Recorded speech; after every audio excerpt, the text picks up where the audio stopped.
are bringing you a special edition of AAU Talks, and we are live from the Alisa Hotel in Accra, Ghana, where the AAU Television is partnering with PASGR to host the Pedagogical Leadership Training, and that is the Western Hub session, where we have academics from Ghana and other universities in Nigeria as well. My name has always been Kwesi Sam, and today we are hosting one of our great Vice-Chancellors on the continent, and want to take his input and then also find out from him what he makes of PEDAL and the way forward as well. Don't forget that you can join the conversation via our social media platforms, Association of African Universities on Facebook, and AAU_67 on Twitter. We'll go for a short break, and when we return, I will let you know who my guest is. Stay tuned.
If you just tuned in, we are still watching the special edition of AAU Talks brought to you by the AAU TV, and we are live from the Alisa Hotel, Accra, Ghana, where we are having the Pedagogical Leadership Training, the Western Hub session here at the hotel.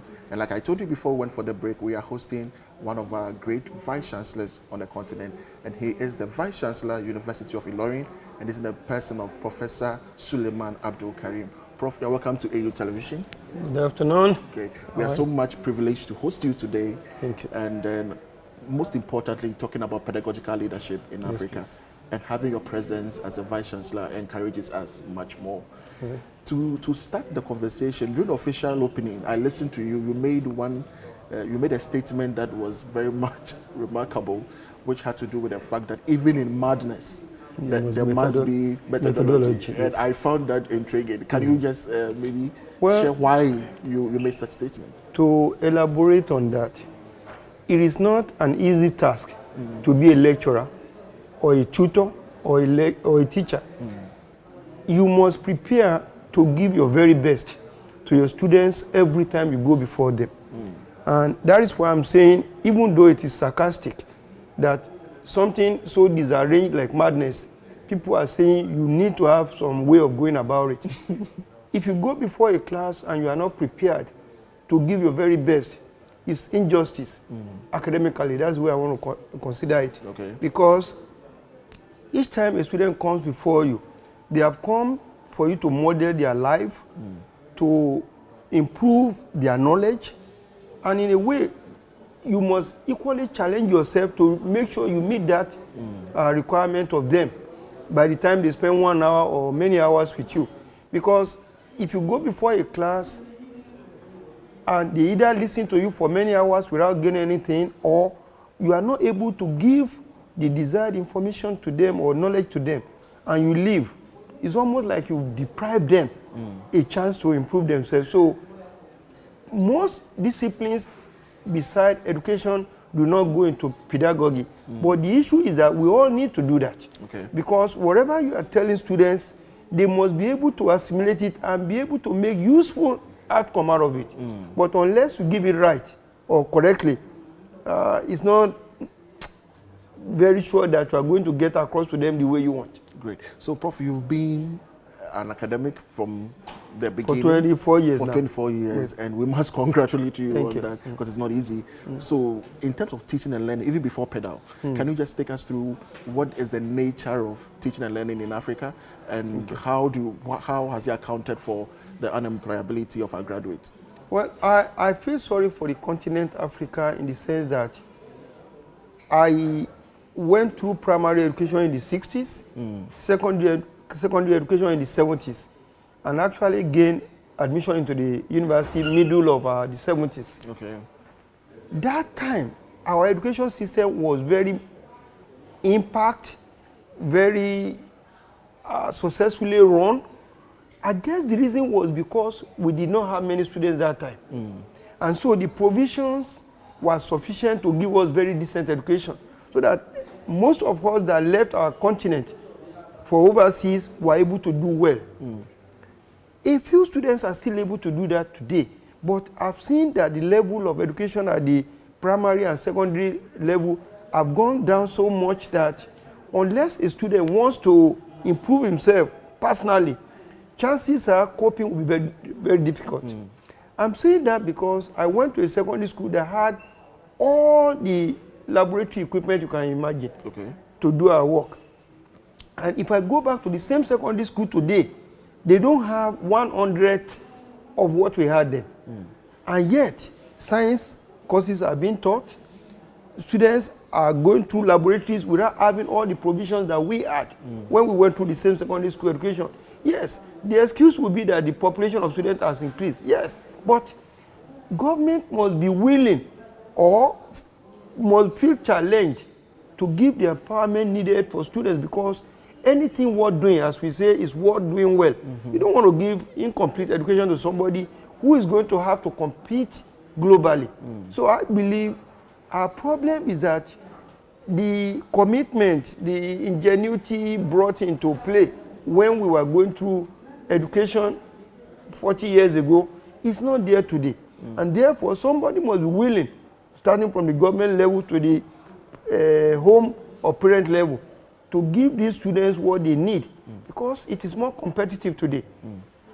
We are saying we don't have enough jobs in Africa, but people from elsewhere are still coming to compete with the few jobs that we have. So they must prepare our students so that whatever the competition, they can survive in a very diverse atmosphere. Great. So, Prof, then that brings in PEDAL, because PEDAL seeks to do same. Yes. You have been through the sessions, some of them. Today is the 5th day. What has been your personal assessment? My personal assessment is that I'm seeing what I had seen when I was in school in the 60s, and what I saw definitely when I was abroad. Okay. Because see, lecturers come and they give you all the examples you can imagine when they are taking any topic with you. And what we must do further is not only give information to students, but actually tell them what they can use it for. I think lecturers need to do extra work on what is available today in today's knowledge-based atmosphere. Pick what is relevant in the environment. Give it to these students so that you not only give them knowledge, but what they can use that knowledge to do. Okay. Because you will see that most of us, after we set off and you give us enough time, we not only get to be expert in whatever we are doing, we are able to do it with ease, without fear again. Okay. But getting over that first hunch of challenge, it is the lecturer's duty to make sure that all that is given is pointed in the direction in which it can be used. Okay. If that is done, it's going to reduce the tension and the challenges to some extent. And I think that is what PEDAL is doing with us lecturers now. They are better preparing us on how to dish out the knowledge we want to give to our students. Great. So in terms of cascading PEDAL to all the universities in Nigeria and even on the continent as well, as a Vice-Chancellor, what are some of the strategies that you think PASGR must adopt in making sure that the good news that is happening here gets to every university? Okay. It was only one lecturer from my university that was involved with PEDAL. And we met in the airport and he told me what he had gone through. And I said, that will be something useful for the whole university. Great. And on that account, I'm invited here. I want to tell you that I've been here for about 5 days session with them, and it has been the best 1 week of this year, as far as I'm concerned, because I'm seeing lecturers do things I expect of lecturers. And if we're able to carry it beyond this point to all the lecturers in the universities, in my university, in Nigeria and Africa, we will see a tremendous change in the output or outcome of the graduates that we are dishing out of universities. Great. And so one of the take-homes, or we're having an interaction session, and a participant told us that and he had just come out of the innovative assessment, which had to do with taking into consideration various components of assessment. Then he tells us in his university, it is 70 for examination, 30 for classwork. And so it was going to be very difficult for him to adapt some of these things. Do you think that universities must be a bit flexible to adapt to some of these new changes that we are proposing? Well, if you go back to where I got educated, US, the ratio is actually opposite. Okay. In other words, before the final exams, if you are going to make an A in a class, you already know. Okay. The reason is that we are continuously tested. And we were talking about assessment this morning, and I told them, assessment is not something you do monthly. In every class, and that is where I'd like to teach. When I'm teaching you, I'm asking questions. And immediately I lose you. I know I'm in trouble as a lecturer. Why? Because knowledge is supposed to be cumulative, and if you miss any gap in between, the structure you are going to end up with will not be a good one. Yes. So it is good that a lecturer realizes when he's able to carry the whole class along and when he loses them. And you see that immediately I lose my class, I get worried because I now have to find a way to connect from where they last understood what I was saying. So, but you see, every time you leave a class, it's almost like, and I told one of the resource people that I'm proud of being African. When we were young, old men would tell you, I'm going to tell you story of so. In the beginning, they will tell you what it's all about. But at the end, you remember the way we always end our story. What have you learned in this story? Sure. Now, that is exactly the way we are taught in US. You will know why you are taking this lecture for these 2 hours or 3 hours. And at the end, even before the end, he's asking you questions. At the end, the lecturer will now say that, I hope I've been able to convey this message to you. And if he has not been able to, look, people are told to be very bold. Yeah. And that is probably the difference between our students and foreign students too. You are right. Our students are too timid. Maybe because these lecturers are wicked, I don't know. But the issue is, the man has come to teach me. If he has not delivered, I should be able to let him know. But lecturers are so powerful in the African setting that you can't challenge them. You can't even correct them even when they are wrong, which is unfortunate because only God knows everything. When a mistake is made, believe me, students have to keep quiet because if they correct some lecturers, they are in trouble. Great. So those things, I think, are the dynamics we must change in African education. In other words, make our students be participant enough in lecture room that they walk away feeling very much part of the education and the knowledge passing that has gone on. Great. So, Prof, you are part of NUC, or the Vice-Chancellors in Nigeria. Yes. So, as you go back from this training, is there any strategic means you are going to adopt to make sure that the VCs in Nigeria get to know the good news that you have, and then we try to bring the entire universities together to know PEDAL and adopt it as well? Now, University of Ilorin, the pioneer university in Nigeria, today I was boasting of having trained over 300 students within my resources at home.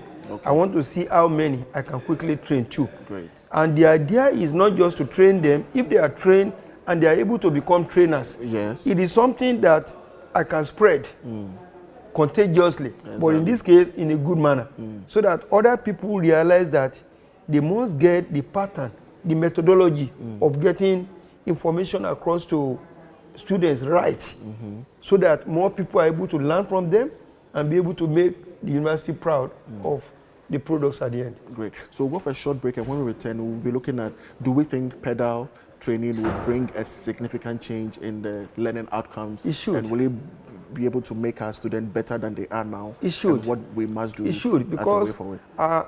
actually I've gone to classrooms. Well, I'm a double-time Vice-Chancellor. Okay. I was the Vice-Chancellor in the private university. I came back.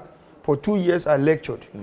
And those 2 years, one of my students that I trained as far back as 1998 has come to become a lecturer in my department now. I see. And I ask him each time I'm lecturing to sit down.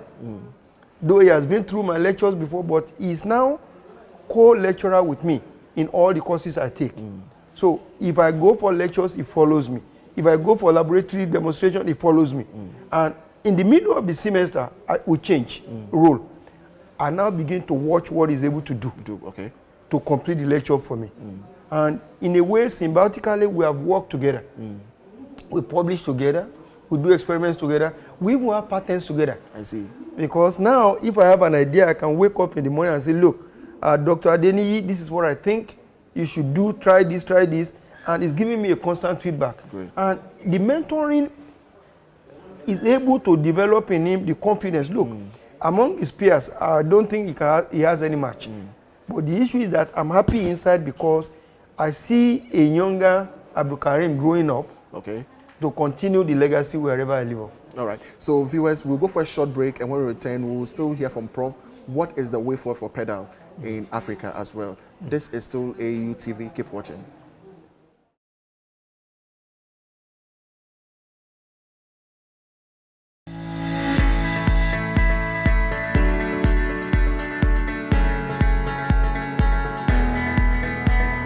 Whenever I'm asked why I love University of Ilorin, a couple of reasons come to mind. One of the most important ones is the fact that the school is violence-free. Autism is a big deal in universities, and then the school has tried so hard to keep the school safe, and now students can walk around the environment any time of the day and still feel safe, and they know that nothing is going to come to them. Coming to the University of Ilorin, I never expected the lecturers to be approachable, because stories I've heard from other institutions in Nigeria, the lecturers are really not approachable. But coming here, when I have academical issues or problems, they are very well approachable, and they would help you with whatever problems you have. I love the University of Ilorin because there are a lot of departments and faculties, hence a lot of students, but the population has been very well managed because we have a lot of places to sit, we have a lot of places to hang out when we're not having our lectures. The way university was made to look was like it's going to be so difficult and so hard to understand. I didn't even know what the course unit was. But coming into the University of Ilorin, everything became so easy because there were so many orientation programs. My first week in school, there was one for the department. Later on, there was another one for the faculty. Another one's even outside school. So these things made adaptation to school so easy for me. And you know, the lecturers have been so approachable, and security has been at its peak. I've not had to be bothered about, you know, getting robbed or getting approached by cultists. Everything has been so easy for me. So I think this and so many other things provided by the university has made Ilorin a beautiful experience for me in my first year.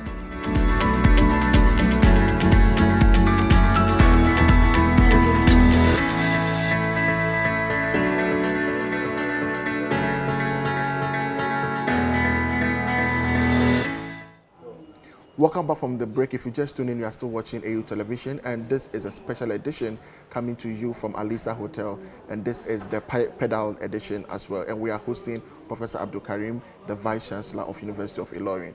So, Prof, finally, before we let you go, we want to hear from you. What do you think is the future for African higher education in terms of teaching and learning? Well, I believe if we match the God-given ability that most Africans have with attitude to achieve, which I believe is what I noticed best in Western lecturers. They all want to be achievers. They want to be proud to say that this person went through me. If we can develop that aptitude or attitude, and we are able to challenge our students to equally live up and be are committed to what we are about to do, I have no doubt that the glorious days that we used to have of African students will return. And people will see more reason to be committed to achievement than we have now. Too many times are wasted on condemning ourselves now because we lack so many things that I believe if the pedagogical program that I'm attending now is able to spread beyond one university to many universities in Africa, to all universities in Africa. At the end of the day, what we will have is a reason not to go abroad to get desired education. There will be people committed to what they are doing and able to provide it here on the continent, rather than we going to France or all over the country to look for knowledge that we can give ourselves here. Great. I believe there will be need for governments, even continental bodies like AAU, to come in and see a reason and see goodness in what is being planted here, and let it grow to something that we all can be proud of. Great. So, Prof, in the next few months, if we are coming to University of Ilorin to follow up what has come out of PEDAL, what should we expect? I intend to commence formation of a committee that will work with the lead person that actually dropped my name for invitation here, and let's see how young lecturers and even some old ones like me that are willing to learn, because there's no hand to be born again or to learn. So they should will constitute a team that will start funding on a regular and internal basis. That I believe that if you come and we're able to get external help, we can broaden to a larger extent. But right now, there is no need to let this momentum die at any time. We have to go back and commend everybody to the effort that I've learned over here. Great. So, Prof, this is your camera. We are speaking to all vice-chancellors in Africa, and you are just telling them why they must join the PEDAL paradigm. Well, as I've said in my discussion with you, this has been the best 1 week I spent this year. It's a week of learning. It's a week of discovery for me. And I believe every vice-chancellor that means well for his or her own university will buy into this and let everybody be able to attain the goodness in this program to benefit the universities that we all run. Thank you so much, Prof, for joining us. Thank you very much. And we'll be following up on you Thank at you the very much. University of Ilorin. Thank you very much. Viewers, we have been hosting Professor Sulyman Abdulkareem, and he is the Vice-Chancellor, University of Ilorin, and we have been taking his view on PEDAL and what it means for PEDAL in African higher education. My name has always been Kwesi Sam. Thanks for watching.